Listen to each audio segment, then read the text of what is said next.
Hello my lovely students, welcome to Ganit Vigyan. मैं हूं आपकी ट्यूटर शालिनी। आज की वीडियो में हम प्रैक्टिस करेंगे एक्सरसाइज 23E के क्वेश्चन नंबर 9 to 16 की। नोट्स के लिए हमारी वेबसाइट ganitviggyan.in पे विजिट कीजिए, लिंक आपको डिस्क्रिप्शन बॉक्स में मिलेगा।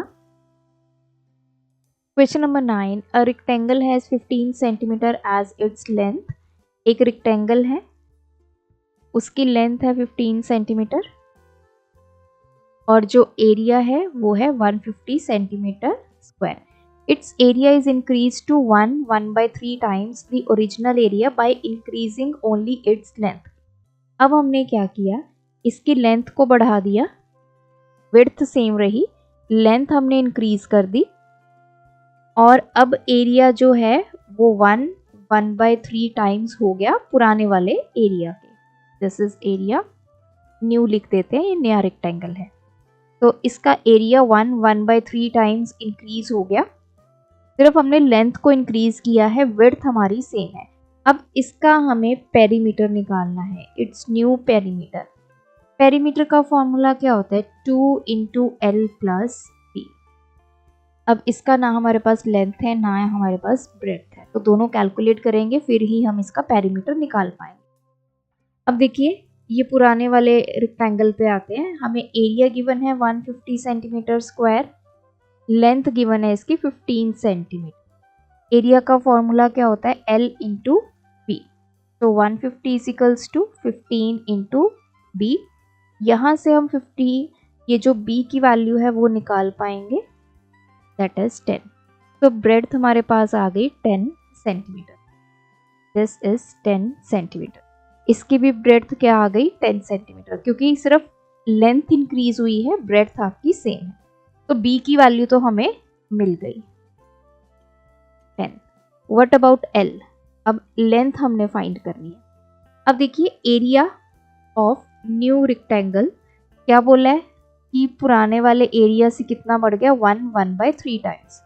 तो 1/3 टाइम्स ऑफ A, ये आ गया 4/3। पुराने वाला एरिया कितना है, 150। तो न्यू रेक्टेंगल का एरिया आ गया हमारे पास 200 सेंटीमीटर स्क्वायर। तो इसका एरिया हमने निकाल लिया 200 सेंटीमीटर स्क्वायर। अब देखिए, ये जो नए वाला रेक्टेंगल है उसका एरिया हमें मिल गया। हमारे पास ब्रेड्थ है 10 सेंटीमीटर। अब हम लेंथ निकाल सकते हैं। एरिया का फॉर्मूला क्या होता है, L × B। एरिया कितना है 200, L B कितना है 10। तो L इज 200/10, 20 सेंटीमीटर। तो इसकी लेंथ हमारे पास आ गई 20 सेंटीमीटर। अब हम पेरीमीटर में वैल्यूज को पुट कर देते हैं। L की वैल्यू 20, B की वैल्यू 10। तो 2 × 30, that is 60 centimetre, option B। Question number 10, the dimensions of a floor of rectangular hall are.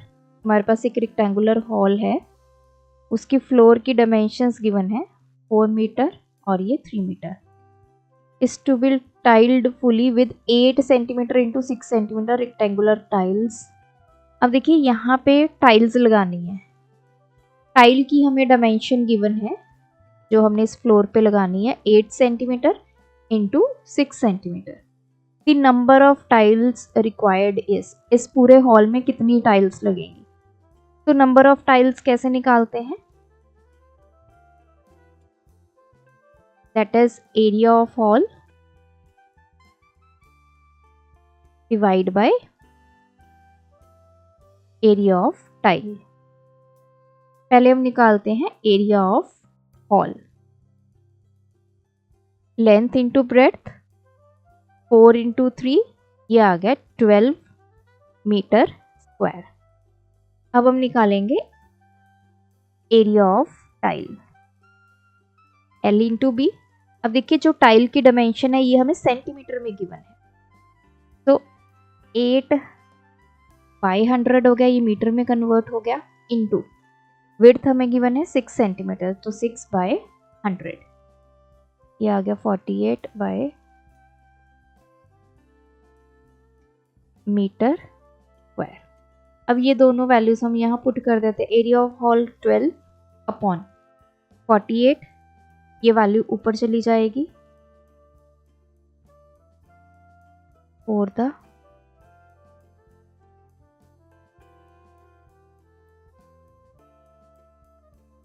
तो ये आ गई टोटल टाइल्स आ गई 2500, option B. Question number 11, the length and breadth of rectangular field are, हमें एक rectangular field given है जिसकी dimensions है 120 metre, 80 metre. So this is A B C B. Inside the field, इसके अंदर a park of 12 metre width is made around the field. मतलब इसके अंदर ये जो है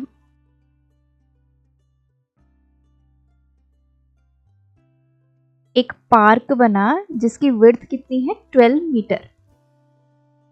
ये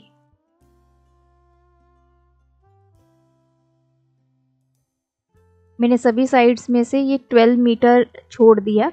अब हमारा ये पार्क है, दिस वन जो ग्रीन से मैंने हाईलाइट किया, दिस इज अवर पार्क। इसकी विड्थ कितनी है 12 metre. The area of park, हमें इसका एरिया निकालना है। अब देखिए ABCD तो हमारा रेक्टेंगुलर फील्ड है, 12 मीटर अंदर ये सारा पार्क है। ये जो ब्लू पेन से मैंने हाईलाइट किया है ये यहाँ पे अब क्या है, ब्लैंक एरिया है, यहाँ पे कुछ नहीं है। तो ये जो ब्लैंक एरिया है इसको डायमेंशन दे देते हैं EFGH। अब एरिया ऑफ पार्क कैसे निकलेगा, that is area of ABCD। ये रेक्टेंगुलर फील्ड में से ये जो खाली पड़ा एरिया है उसको सब्ट्रैक्ट कर देंगे, एरिया ऑफ EFGH। तो हमारे पास सिर्फ और सिर्फ ये पार्क का एरिया जाएगा जो ग्रीन कलर में हाईलाइट है। मतलब ये पूरे में से ये अंदर वाला हम सब्ट्रैक्ट कर देंगे, बचेगा क्या, सिर्फ ये वाला एरिया, और यही हमने निकालना है। अब देखो एरिया ऑफ ABCD, इसकी तो लेंथ हमें गिवन है 120, विड्थ गिवन है 80,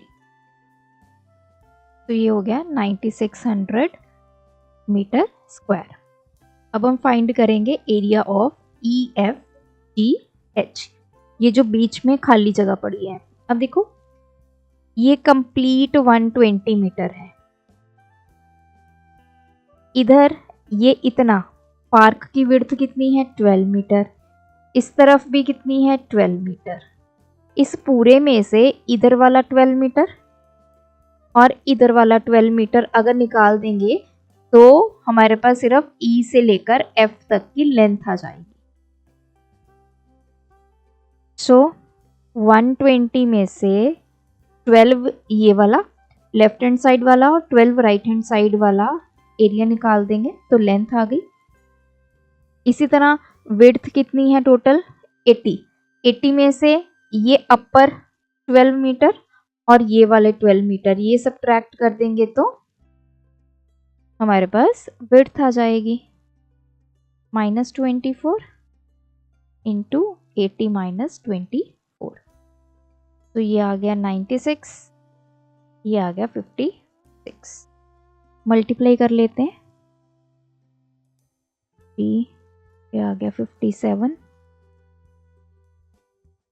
ये आ गया 48। तो इसका एरिया आ गया 5376 मीटर स्क्वायर। अब दोनों वैल्यूज यहाँ पे पुट कर देते हैं, तो 9600 में से 5376 सब्ट्रैक्ट करेंगे, ये आ गया 422। तो एरिया ऑफ पार्क कितना आ गया 4224 metre square, option C. Question 12, the area of rectangle 144 meter long is same as that of square having a side of 84 meter long.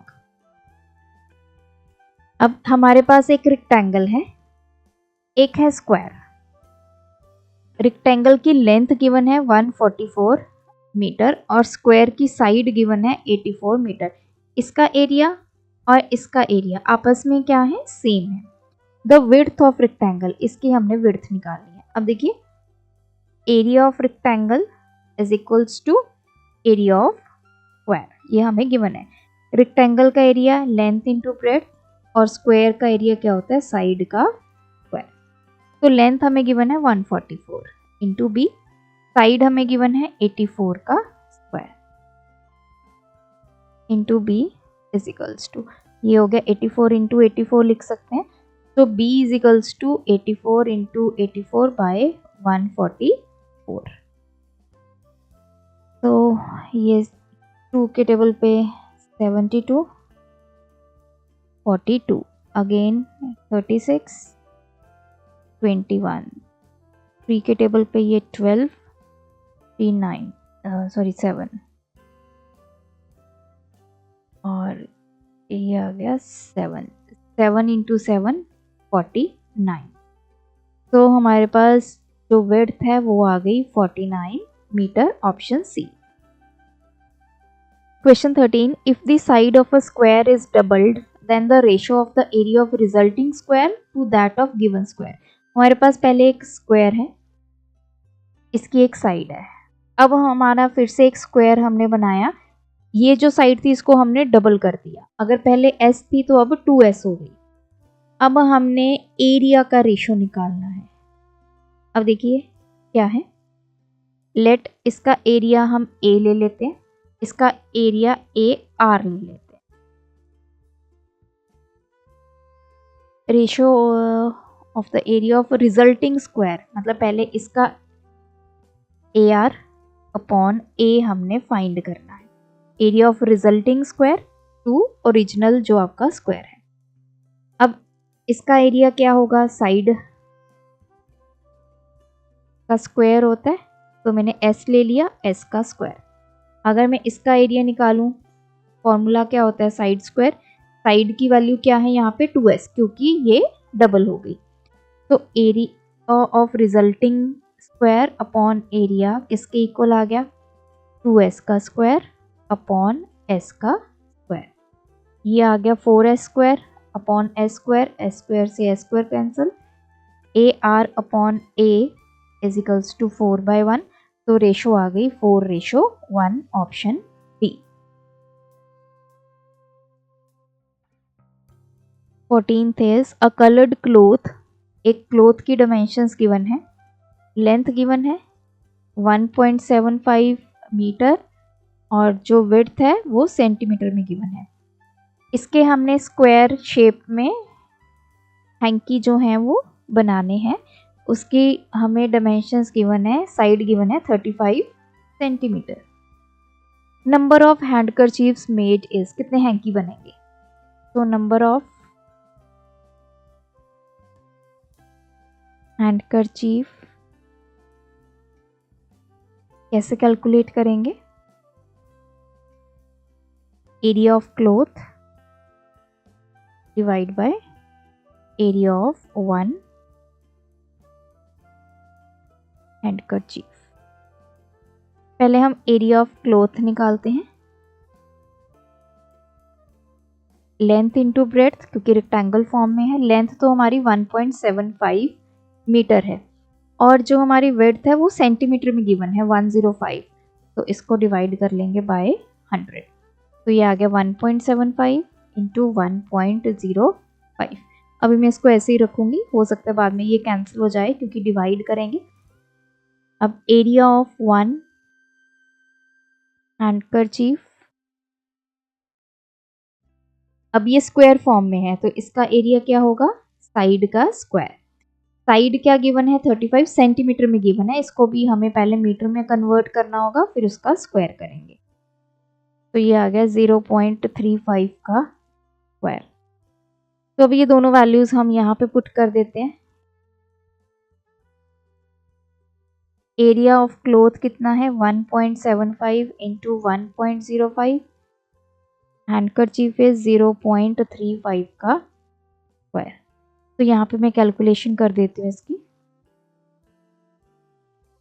इसको हम 0.35 इंटू 0.35 लिख सकते हैं। अब मैं सारे डेसिमल रिमूव कर दूंगी। तो इसका डेसिमल रिमूव किया बाय 100, इसका किया बाय 100, इसी तरह ये 35, इसका डेसिमल रिमूव किया बाय 100 इंटू 35, ये आ गया बाय 100, ये कैंसिल। 35 5 दा 35 3 दा 5 इंटू 3, ये आ गई वैल्यू 15। तो 15 टोटल हैंकी जो है वो बनेंगे। Question 15. If the ratio of area of two square is 9:1, the ratio of their perimeter. हमें दो स्क्वायर गिवन है। मान लीजिए ये स्क्वायर 1 है, इसको 1 नंबर दे देते हैं, इसको 2 दे देते हैं। तो area of 1 ratio area of 2, ये हमें गिवन है 9/1। हमें पेरीमीटर की रेशो निकालनी है। अब देखिए, ये जो पहला स्क्वायर है इसकी हम साइड ले लेते हैं S1, इसकी साइड ले लेते हैं S2। तो एरिया का फॉर्मूला क्या होता है? साइड का स्क्वायर, तो S1 का स्क्वायर अपॉन S2 का स्क्वायर इज इक्वल्स टू 9/1। यहाँ पे मैं ऐसे भी लिख सकती हूँ S1/S2, इस पूरे का स्क्वायर लिख सकते हैं इसको। तो I will take square root on both sides. तो ये S1 अपॉन S2 का स्क्वायर, इस पूरे का रूट, और इस तरफ 9/1 का रूट। तो यहाँ से S1 अपॉन S2 कितना आ गया? 3/1। साइड की हमने रेशो निकाल ली। अब देखिए पेरीमीटर का फॉर्मूला क्या होता है? 4 इंटू साइड। तो पहले स्क्वायर का पेरीमीटर क्या होगा? 4 इंटू S1। दूसरे का क्या होगा? 4 इंटू S2। 4 के साथ तो 4 कैंसिल, S1 अपॉन S2 आ गया। तो पेरीमीटर 1 अपॉन पेरीमीटर 2, S1/S2 हमने निकाला है 3/1। तो इसका मतलब कि जो पेरीमीटर की रेशो है वो आ गई 3:1। Option B. हमें एरिया की रेशो गिवन थी, वहां से हमने साइड की रेशो निकाली और वही साइड की रेशो हमने फिर पेरीमीटर में पुट की। क्वेश्चन 16। सर्कमफ्रेंस हमें गिवन है सर्कल का 352 मीटर। एरिया निकालना है। एरिया का फॉर्मूला क्या होता है? πr²। हमें रेडियस चाहिए। तो सर्कमफ्रेंस हमें गिवन है 352। सर्कमफ्रेंस का फॉर्मूला क्या होता है? 2πr। तो यहाँ पे वैल्यूज को पुट कर देते हैं। 2 इंटू 22/7 इंटू r। तो 352, 7 इधर जाके मल्टीप्लाई हो जाएगा, ये 2 into 22 is equals to r। So 2 के टेबल पे कैंसिल करेंगे।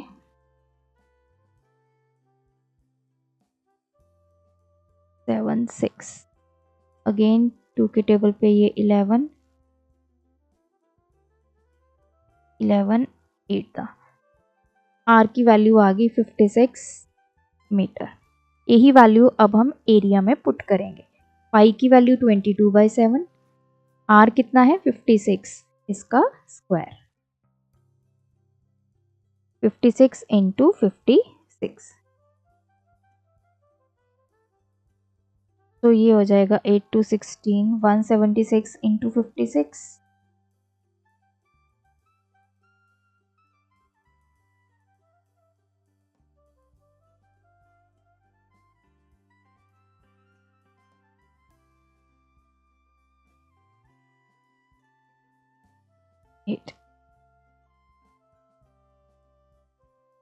तो एरिया आ गया 9856 मीटर स्क्वायर।